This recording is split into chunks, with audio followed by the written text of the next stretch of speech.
Coucou, c'est Pauline, comment allez-vous? Aujourd'hui c'est dimanche, j'espère que vous avez eu l'opportunité d'aller à l'église pour aller dire merci au Seigneur, merci pour tous ces bienfaits, la nourriture que vous avez mangée, la santé que vous avez et surtout le souffle de vie que vous avez aujourd'hui. Vous n'avez rien fait pour mériter le souffle de vie, vous n'avez rien fait pour mériter de voir ce jour et d'être dans ce monde, par sa grâce que vous et moi avons pu voir ce jour et vaquer à nos occupations de ce jour. J'espère que vous avez l'opportunité ou sinon vous avez l'opportunité d'aller à l'église pour aller dire merci au Seigneur. Aujourd'hui c'est dimanche, je voulais en profiter pour faire un petit témoignage de comment est-ce que je rencontre Jésus. Je vivais à Boaké, au quartier Belleville, avec ma maman et mon beau-père. Et on avait une servante, ce qu'on appelle servante au pays, les aides à domicile. Une jeune fille, elle s'appelait Agathe. Je crois qu'elle était trop âgée, elle avait 15 ans. Moi j'avais 10 ans, 11 ans, 12 ans. Je dirais plutôt 11 ans, 12 ans. Yeah. Et elle chantait toujours les chansons religieuses et elle parlait toujours de Jésus. Et j'étais intéressée, j'étais curieuse de savoir de quoi elle parlait. Avant cela, avant Agathe, j'avais eu l'habitude de partir à l'église. Partir à l'église, je ne partais pas à l'église parce que je voulais rencontrer Jésus. J'avais quoi 10 ans, 11 ans quand j'avais commencé. J'étais encore chez mes grands-parents à Sokoura. Et quand mes grands-parents partaient au champ, à vaquer à leurs activités, nous étions à la maison, nous n'avions rien à faire. Et mon grand frère, elle avait un ami qui s'appelait... oh mon Dieu, pourquoi j'ai oublié son nom? Anyway, j'ai oublié son nom. Il s'appelait Léopold. Yes. L'ami de mon grand frère, il s'appelait Léopold. Il était adventiste. Et souvent, il partait très souvent à l'église. Pendant la semaine, je crois. Donc... je le suivais parce que je n'avais rien de mieux à faire. Et puis, ça faisait du bien. Il était un grand frère pour moi. Il était très, très sympa, très, très gentil. Il était comme le frère de mon grand frère. Et donc, il était un grand frère par substitut pour moi. Donc, je suis allée à l'église 2 ou 3 fois avec lui, comme ça. Et donc, j'avais déjà ce background. Et quand je suis partie vivre avec ma mère à Belleville, on a eu la servante qui s'appelait Agathe, comme je l'ai dit. Elle était trop âgée, elle avait 15 ans, une fille claire, une baoulée de Béoumi. Et moi, j'avais 11 et 12 ans. Et Agathe chantait toujours les chansons religieuses et elle parlait toujours de Jésus. Et un jour, elle m'a dit que... elle nous a dit, parce qu'on était 2 petites filles dans la maison, elle nous a dit que si on ne croyait pas en Dieu, quand on allait mourir, on allait partir en enfer. Et elle a décrit l'enfer, vraiment, c'était un grand feu qui allait nous brûler et tout ça. Dans mon imagination d'enfant de 11-12 ans, je ne voulais pas que le feu me brûle. Toi, il faut imaginer, quand le feu te brûle, naturellement, maintenant, là, ça fait mal. Imagine le feu de l'enfer. Donc, continuellement, elle nous parlait de Jésus, elle nous apprenait même les chansons de l'église. Et un jour comme ça, je crois que c'était un samedi, et j'ai senti en moi le besoin d'aller à l'église. Et chaque matin, quand j'étais chez ma maman, elle nous mettait à contribution dans la maison pour faire les petites tâches. On balayait, c'est nous qui balayions la cour, c'est nous qui lavions les assiettes. Ma grande soeur et les filles plus grandes faisaient la nourriture. Donc, ce dimanche-là, je me suis levée, je crois que je me suis levée à 5 heures. J'ai balayé rapidement la cour et je me suis cachée, je suis partie à l'église. La seule église que je connaissais, ça s'appelait Saint-Joseph. Je crois que ça s'appelle Saint-Joseph Mokassa, au quartier Kennedy, je crois que ça s'appelle. Non loin de chez mes grands-parents. C'est la seule église que je connaissais. Comment est-ce que je connaissais l'église? C'est parce que mes grands-parents passaient devant cette église quand ils partaient au champ. Donc, c'est la seule église que je connaissais. Et puis, c'était pas loin de chez mes grands-parents. Donc, je suis partie.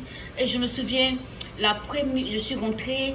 Je me suis assise devant une petite fille sale, you know, des bas quartiers là. Et je me souviens ce jour, je crois qu'il y avait un enterrement. Parce qu'ils chantaient la chanson. Moi, je ne savais pas. À l'époque, je ne savais pas. C'est maintenant que je suis adulte que je sais. Et on chantait la chanson. Si près de toi, mon Dieu. Et j'ai pleuré.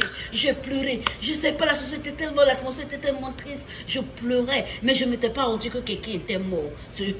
Et c'est pour cela qu'on chantait la chanson. Maintenant, en tant qu'adulte, que je connais l'équivalent de la chanson en anglais, que je me suis rendu compte que c'est la chanson qu'on chante quand les gens meurent. D'ailleurs, on nous en chantait même sur le Titanic, que la scène dans le Titanic où le bateau chavirait et tout, il y avait le chaos autour d'eux, c'est ce que l'ensemble là jouait. C'était si près de toi, mon Dieu, je ne connais pas le titre. Anyway, donc c'est comme ça que je suis partie à l'église, je suis restée, le service est fini et je marchais pour rentrer à la maison. Je vous dis que quand je rentrais, mon cœur battait comme ça.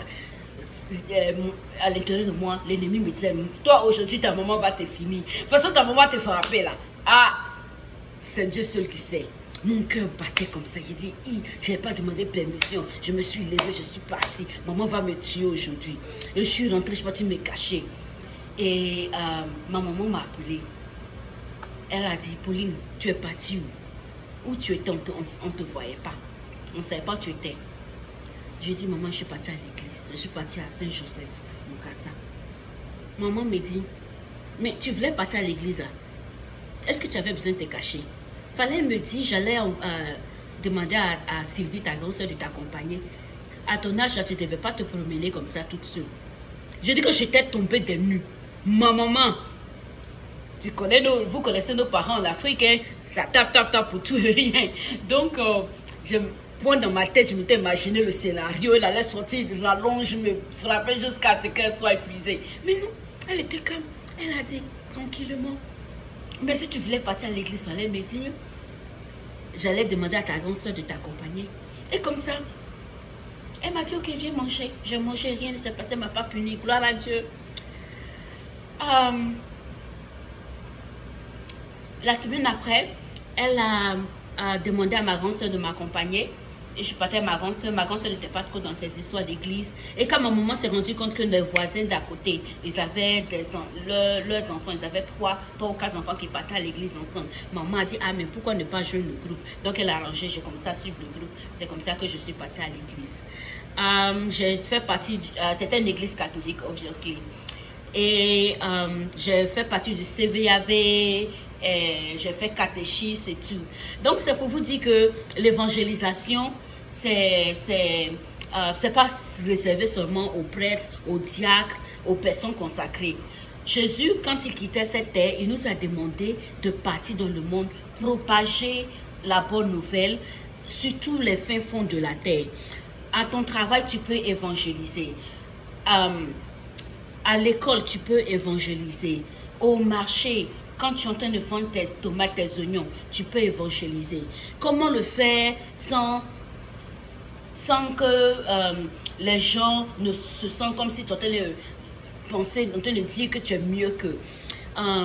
Utilise une situation, tu es en train de parler à quelqu'un par exemple, tu te dis, ah, vraiment ce mois-ci là c'est dur, on ne sait pas ma famille, comment est-ce qu'on va payer le loyer, tout ça. Tu peux utiliser ça et puis parler de Jésus. Tu peux dire, ah, je suis vraiment désolée que vous traversez cette situation, est-ce que je peux prier pour toi? La personne va dire par exemple, ah, tu pries? Oui, je suis chrétienne. Et tu peux parler aussi de ton témoignage, comment Jésus a transformé ta vie, comment connaître Jésus a amélioré ta vie, et puis utiliser ça. C'est une forme évangélisation. Sur l'évangélisation, mon message, en fait, c'est que l'évangélisation n'est pas réservée qu'aux consacrés. Nous sommes tous appelés à évangéliser, petit et grand. La fille qui m'a évangélisé, Agathe, que Dieu la bénisse, et là où elle est, elle encore en vie, que Dieu la bénisse et qu'il la rende plus fructueuse. Agathe, avec quoi elle avait, si elle avait trop, elle avait 15 ans, ce que je doute. Elle avait à peu près notre âge, peut-être elle avait 13 ans, 14 ans, 15 ans. Yeah. So, elle est aussi jeune que ça, elle a eu un impact sur ma vie. C'est Agathe qui m'a... grâce à elle, j'ai été curieuse à propos de Jésus-Christ. Bien sûr, mon parcours n'a pas toujours été facile. j'ai perdu Jésus en chemin. J'ai eu des périodes où j'étais à Jésus, il y a des périodes où j'ai marché sans Jésus, et tout ça jusqu'en 2021. Mais c'est Agathe qui a semé la graine en moi. Et c'est, comme la Bible dit, apprends la parole du Seigneur à ton enfant quand il les chemins apprends les chemins du Seigneur à ton enfant quand il est petit, et quand il va grandir, il ne va pas s'en détourner. Bien sûr, je me suis détournée, mais la graine qui avait été semée à moi, elle était là. Et c'est la graine qui a germé et qui a fait de moi, ce que je suis aujourd'hui. Aujourd'hui, je marche avec Jésus et je donnais ma vie à Jésus. Il a transformé ma vie et je vous appelle aussi, si vous ne connaissez pas Jésus, essayez Jésus, goûtez Jésus. Marcher à Jésus, ça ne veut pas dire que votre vie sera facile. Non, ça ne veut pas dire que partout vous allez partir, toutes les portes vous seront ouvertes. Vous aurez des difficultés, vous aurez des moments où vous allez douter, mais restez ferme. Je veux aussi passer par ce message, dire merci à mon père et à ma mère qui m'ont soutenu, dans cette marche avec le Seigneur. Je remercie beaucoup ma maman parce que malgré le fait qu'elle n'était pas chrétienne, elle n'a pas mis de difficultés dans mon cheminement. Elle a dit, si c'est Dieu qui t'a appelé, je ne veux pas me mettre au milieu. Mon père aussi, il est catholique, il est très croyant catholique, et je suis sûre que ça a été difficile pour lui de me voir devenir protestante, mais il a respecté ma foi.